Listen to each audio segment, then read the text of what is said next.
Ok, hello xin chào các bạn, chào mừng các bạn trở lại với kênh của mình và mình là Quang Con đây. Hôm nay mình sẽ làm một thử thách, đó chính là 24 giờ không nói chuyện với Khánh Linh để xem phản ứng của Khánh Linh như nào nha. Thì đây là một clip rất là mất thời gian quay cũng như là mất rất là nhiều công sức để quay á. Nên là mọi người đừng tiếc gì cho mình xin một like và đăng ký kênh để mình sớm đạt 900.000 người đăng ký nha. Ok. Dạ không đi nhiều nữa, đi tròn luôn. 24 giờ mà không nói chuyện mình cũng thử thách cực kỳ căng ấy. Kiểu bị cấm chat anh em, cấm chat ấy. Không biết nói gì, kiểu không được nói gì, rất là khó chịu luôn anh em ạ. Nên là anh em nhớ cho mình một like nhá. Đi thôi. Ok mọi người, Linh đang ở trong bà. Bây giờ mình sẽ vào bà Linh cho Linh luôn nha. Em nói ít.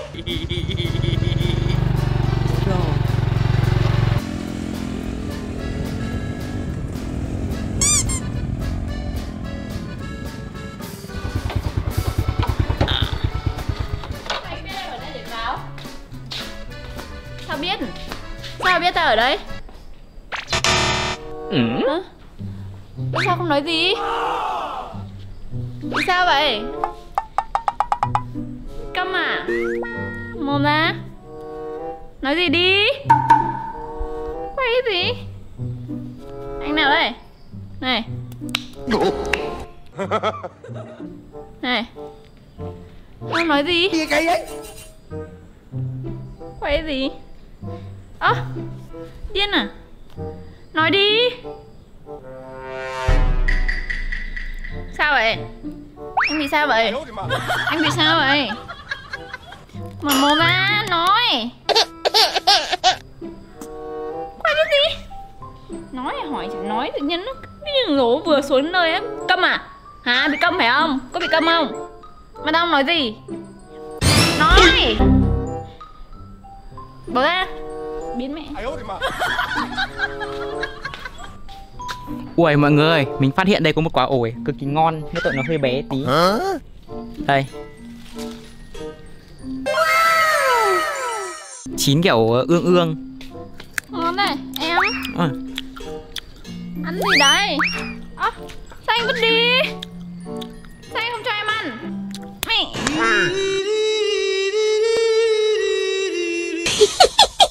Nó trả cho người ta ăn. Có cái quả ổi ngon còn ăn được một nửa không vứt đi. Ý là nào? Từ chiều đến giờ hỏi cũng không nói chuyện gì cũng không nói. Không quay ra xin miếng ổi cũng vứt đi. Mày thích chết à? Thích chết à? Mà nó đánh mình đau quá anh em ạ. Không sao, không sao. Rụng răng rồi. Con chó.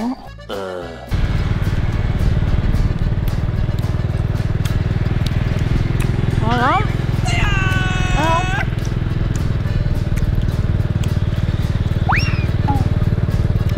Nói đi cho ăn. No! Nói đi cho ăn. Ai út mà. Nói. Xong nói.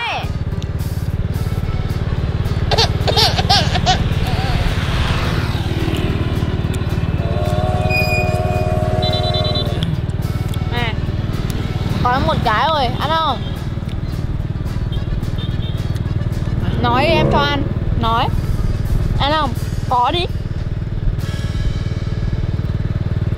Gật gật cái gì? Phải nói ra. Có nói không? Này, không nói này. Mất luôn. Cho hết, cho nhìn. Nhá.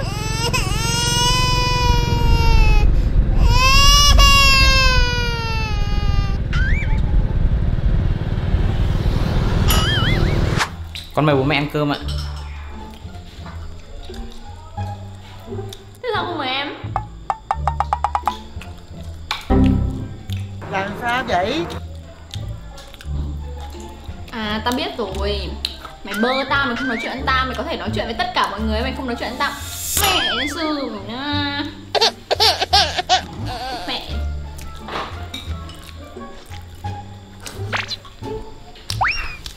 Trời ơi, Linh, trời ơi.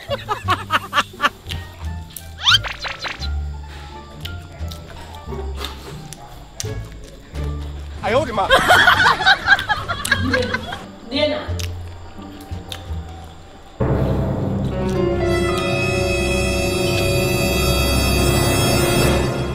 Chúc bạn em ngủ ngon nhá. Bạn ngủ dưới đất vui vẻ nhá. Mình ngủ trên giường này. Bye bye.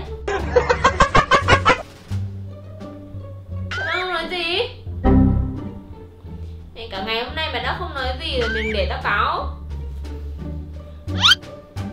Mày có nói không? No! Mày không thèm cảm ơn tao phải không? Mẹ kiếp. Mẹ.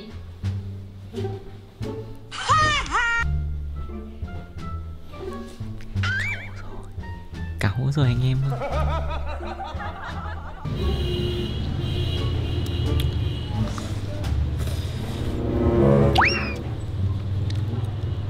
Há mồm ra. Muốn ăn gì? Nói. Chỉ cái gì? Nói ra thì người ta còn cho ăn. Muốn ăn gì? Này nhá. Bao giờ nói được ăn? Chết mày chưa cho mày chừa ai biết mày ngựa.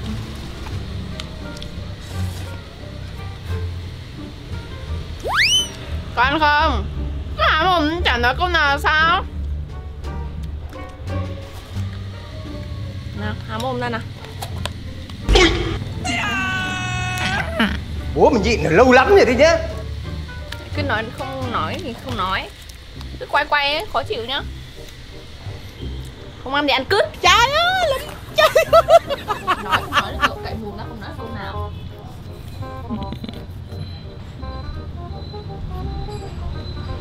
Tất cả là tại anh em đưa ra cái thử thách này nên là bây giờ tôi không nói, tôi không được ăn sáng, giờ đói quá rồi. Tại anh em nhá. Bạn cay không? Khó chịu. Khó chịu á. Đói quá.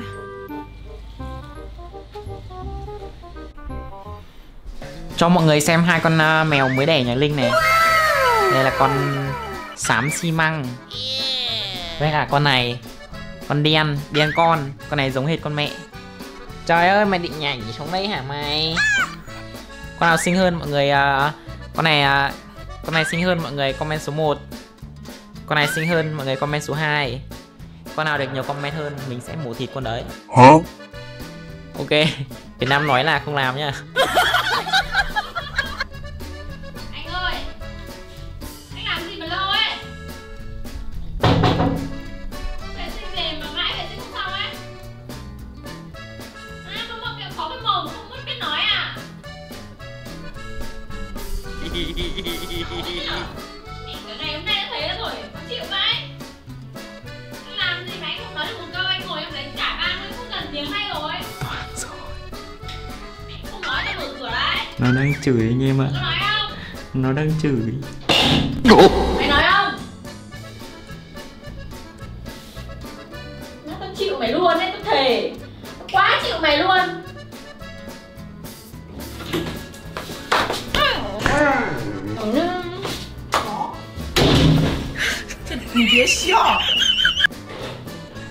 Mà nó khùng rồi anh em ạ. Mình sắp chịu hết nổi rồi. Đấy là thử thách anh em đưa ra mình mới làm ấy nhá. Không, mình không đánh đổi tính mạng mình đâu. Nguy hiểm tính mạng lắm anh em ạ. Thử thách này cảm thấy nó bất ổn rồi. Mình cảm thấy tính mạng của mình đang bị đe dọa. Các mọi người xem clip này nhớ ấn like cho mình nhá. Anh ơi, anh có yêu em không? Anh yêu em không? Mày không nói là mày không yêu tao. Trời ơi, làm trời. Mày vẫn không nói, ý là mày không yêu tao thật. Rồi, đã vậy á, tao yêu thằng khác. Có mấy thằng này nhắn tin tao thì tao đồng ý yêu nó luôn. Tao bỏ mày luôn. Ở đấy mà lắc lắc. Đã không nói ấy, thì là không yêu tao. Mà không yêu tao thì tao yêu thằng khác, có thế thôi. Oh my god. Mẹ trời, không thèm nói gì. Chả hiểu kiểu gì luôn. Hôm nay muốn ăn gì? Ăn gì? Muốn ăn gì? Không nói. Ai ố thì mà. Ăn này nhá. Ăn này nhá. Ăn này nhá. Mẹ đã thế tao lấy luôn cho mày ăn chết luôn. Quý hộ em nhá. Chết rồi anh em ơi, nó lấy món mình không thích rồi. Món cá dở vãi. Toang rồi. Toang rồi. Rửa bát nhá. Không nói gì là đồng ý. Rửa bát. Không nói gì là đồng ý. Nói tao rửa. Hay rửa.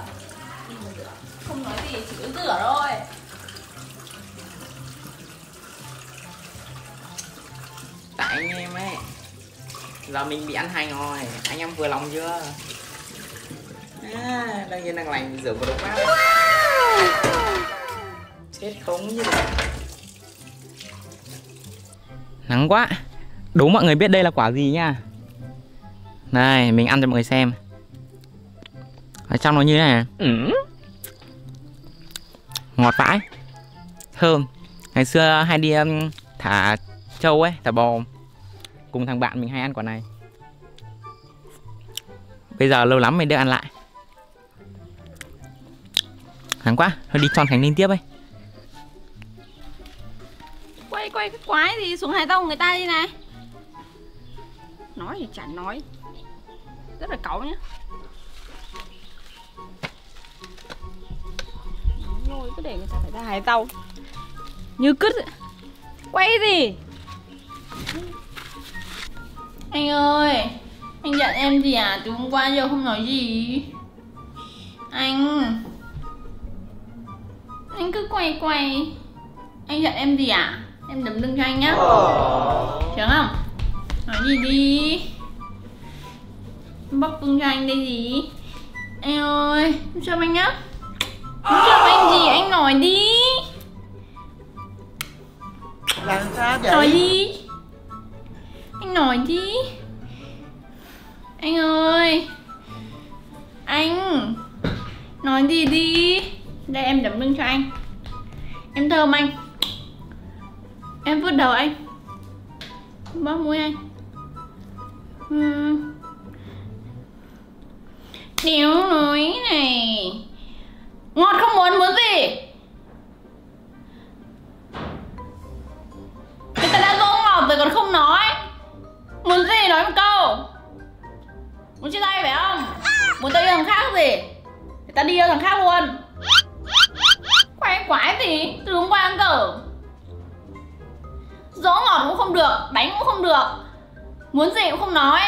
Đã vậy á, tao đi yêu thằng khác, tao chả yêu mày nữa. Mẹ. Đưa người ta về, kéo thèm lên nữa. Nhanh lên. Nhanh. Ai ôi mà. Mẹ đi. Tắt đi. Tao cho mày cơ hội quấy đấy, mày có nói chuyện không? Mày không nói chuyện gì? Chuẩn bị về đến nơi, tao chuẩn bị về nhà đến nơi rồi mày vẫn không nói chuyện là sao? Mày đã vậy. Chết mẹ rồi anh em ơi, chết. Trời ơi. Nói chuyện không? Nói chuyện không? Một đỏi, nói chuyện không? Đã vậy. Nào, mày nói chuyện không? Oh my god. Mày nói không? Mở mồm ra nói, em tập đọc này. Nhanh. Nói không? Ấy, anh xin em. Đấy, chỉ có khi đập vào máy tính mày mới nói chuyện phải không? Anh xin em, anh xin lỗi, đừng đập máy tính anh. Lý do không nói chuyện suốt 2 ngày hôm nay. Lý do đây này, mấy người xem này, người ta bảo này. Không biết nữa. Không biết nữa. Không có nhớ. Ai bảo? Mấy người xem này. Ai bảo? Ау. Anh em vừa lòng chưa? Tí nữa thì tôi mất một máy tính nhá. Anh em lần sau đừng có xui tôi thử thách mấy trò dại này nữa nhá. Nếu mà có thử thách thì nhớ comment xuống nhá. Nhiều like tôi vẫn làm. Ai đau quá. Ai da. Ui ôi. Vậy là tôi đã hoàn thành 24 giờ cho Thành Linh không nói chuyện. Thì anh em thấy clip này hay, đừng quên cho mình xin một like, một đăng ký kênh để mình sớm đạt 900.000 người đăng ký. Cảm ơn anh em rất nhiều. Thì bye bye, hẹn gặp lại anh em trong những clip lần sau nhá. Ôi dồi ôi, một ngày qua không nói chuyện là kiểu là cực hình với tôi ấy. Tôi bị tra tấn, tôi bị bỏ đói, tôi rất là cực khổ anh em ạ. Thôi, ok, bye bye tất cả anh em nhá.